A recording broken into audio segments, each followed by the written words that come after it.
Sir, केसांबाबत आपण मुख्यत्वे आज चर्चा करणार आहोत. केशायुर्वेद नावातच तुमच्या आयुर्वेद आणि केस असं एक कॉम्बिनेशन आहे.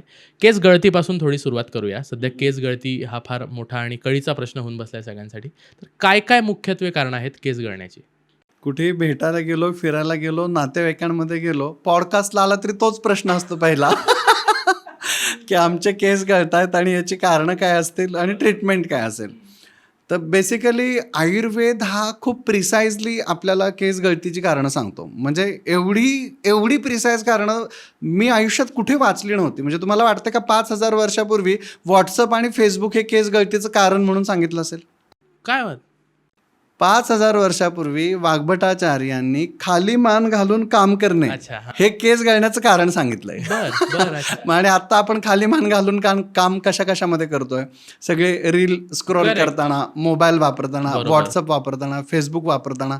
एवढंच काय, उशी न घेता झोपणं हे सुद्धा एक केस गळतीचं महत्वाचं कारण. अच्छा. आपल्या डोक्याला एक 4 इंचाची, जेवढा आपला पाठीचा कणा आणि डोका आहे याच्यात गॅप जेवढा आहे तेवढी एक छोटीशी उशी आपण प्रत्येकाने घेऊन झोपलं पाहिजे. त्याचबरोबर शॉवर खाली कंटिन्युअसली आंघोळ करणं, स्विमिंगच्या टँकमध्ये पोहणं, पूर्वेकडचा वारा म्हणजे पूर्ववात ज्याला म्हटलं, टू व्हीलरवरती जर तुम्ही हेल्मेट न घालता गेलात तरी पण केस गळणार आहेत. बरं. आणि जास्त वेळ हेल्मेट घातलं तरी केस गळणार आहेत. बरं. जास्त कॅप घातली तरी केस गळणार आहेत आणि विदाऊट कॅप फिरलात तरी केस गळणार आहेत. म्हणजे केस गळणं हे एवढ्या व्हेरियस अँगल्सपासून सुरू होतं ते अप टू द खाण्यातल्या गोष्टी. म्हणजे मिठाचं प्रमाण खाण्यामध्ये आपल्या जास्त आलं तरी आपले केस गळायला लागतात. खूप लोक वरून मीठ घेतात. आजकाल सगळे कुरकुरे असेल किंवा फ्रेंच फ्राईज आहे किंवा काही लोणचं हे ते जास्त ज्याच्यामध्ये प्रिझर्वेटिव्ह घातलेलं आहे, मिठाचा कंटेंट बॉडीत जास्त गेला की समजायचं केस गळायला सुरुवात होणार आहे. आणि ॲडिशन टू दॅट केश आयुर्वेदचा रिसर्च सांगतो की लिंबू पाणी रोज सकाळी तुम्ही घेत असाल तरी 6 महिन्यानंतर तुमचे केस गळायला सुरुवात होणार आहेत. म्हणजे केस बापरे. गळण्याचे एवढे व्हेरियस अँगल्स आहेत सर.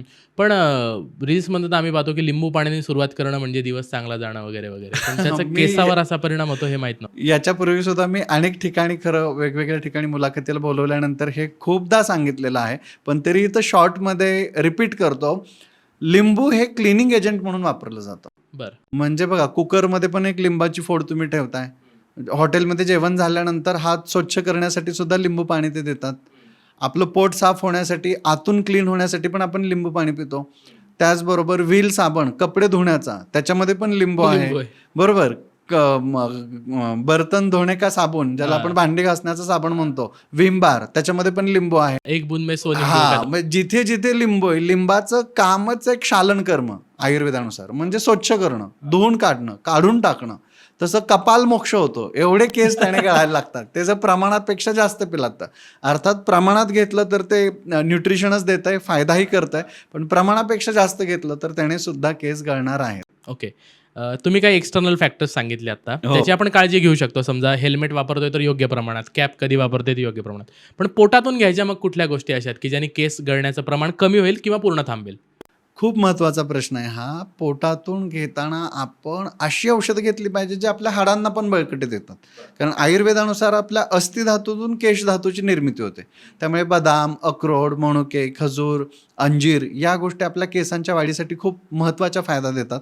आणि आत्ताच मी लिंबाचं सांगितलं तसं तुम्ही व्हिटॅमिन सी साठी लिंबू वापरत असाल तर केस गळणार आहे. बरं. पण तुम्ही व्हिटॅमिन सी साठी आवळा खाल्लात तर केस वाढणार. अच्छा. ओके. म्हणजे व्हिटॅमिन सीच आहे, पण नुसता सोर्स तुम्ही चेंज केलात तरी सुद्धा तुमचं केस गळणार आहेत की वाढणार आहेत हे ठरतं.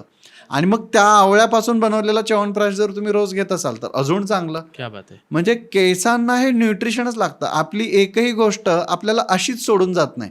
तुमची मित्र मैत्रीण तरी तुम्हाला अशीच सोडून गेलेली आठवते का? नाही ना. मग केस तर महत्वाचा अवयव आहे, तो असाच कसा सोडून जाईल? काहीतरी प्रेम कमी पडतंय, काहीतरी न्यूट्रिशन कमी पडतंय, कुठेतरी लक्ष थोडं कमी पडतंय. थोडं लक्ष द्या, ते केस टिकायला लागतात, वाढायला लागतात. शेतीसारखंच आहे होते. एखाद्या पिकाची कशी आपण काळजी घेतो, वा. थोडी आपण झाडाची, पिकाची काळजी घेतली की ते झाड बहरतं, फुलतं, वाढतं. काळजी नाही घेतली तर ते हिरमुजतं, रुजतं, वृक्ष होतं आणि गळायला लागतं. वा. केसांचंही अगदी तसंच आहे, काही वेगळं नाही. ओके.